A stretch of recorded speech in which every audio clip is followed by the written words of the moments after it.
Merci beaucoup pour cette reconnaissance exceptionnelle, tellement la mériterait et on se sent très privilégié. J'ai essayé de mettre mon speech au sèche-linge. Ça apparaît ici, ça a grandi. Comme les téléphones, ces nouvelles générations, c'est de plus en plus grand. Fait que merci de votre patience, je sais qu'il est tard.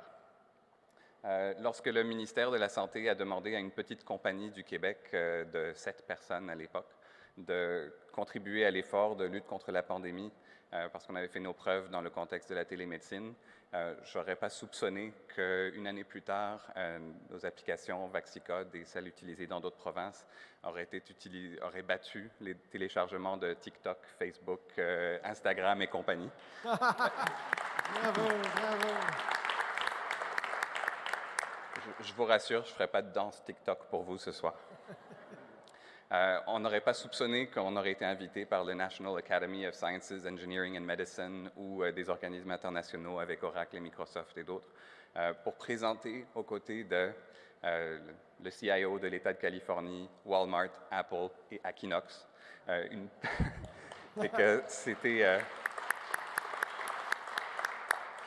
Mais le plus marquant pour nous, c'est de savoir que dans un contexte, l'innovation, des fois, ce n'est pas une très, très haute technologie. Dans le domaine de la santé, au début de la pandémie, les directions régionales de santé publique mesuraient l'effort qu'ils avaient à faire pour le traçage avec l'épaisseur de taille de piles de fax, de papier qu'ils recevaient. Ils devaient aller au bureau, puis s'infectaient les uns les autres aussi, juste pour pouvoir faire leur travail.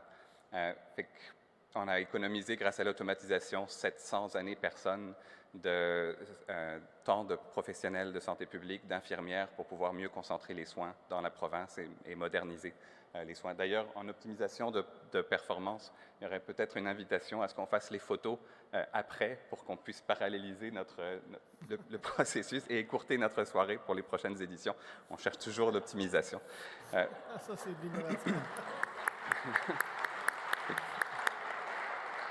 Je finirais surtout, c'était un contexte de mobilisation historique. Le ministère, les ressources du réseau de la santé, même l'UPAC et Hydro-Québec ont retroussé leurs manches pour collaborer à l'effort.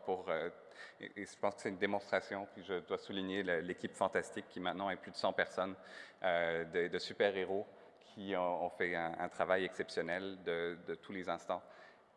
Cette collaboration j'aimerais qu'elle puisse être amenée dans tout le contexte. Le COVID l'a démontré, les crises auxquelles l'humanité fait face ne connaissent pas de frontières.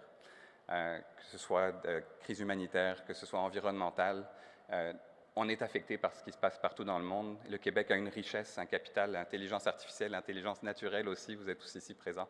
Fait que je vous encourage à vraiment regarder, ouvrir votre regard vers le monde entier, chercher la collaboration au-delà des frontières pour le bien autant des Québécois que de la planète entière pour les prochaines générations. Les super-héros Equinox, mesdames et messieurs.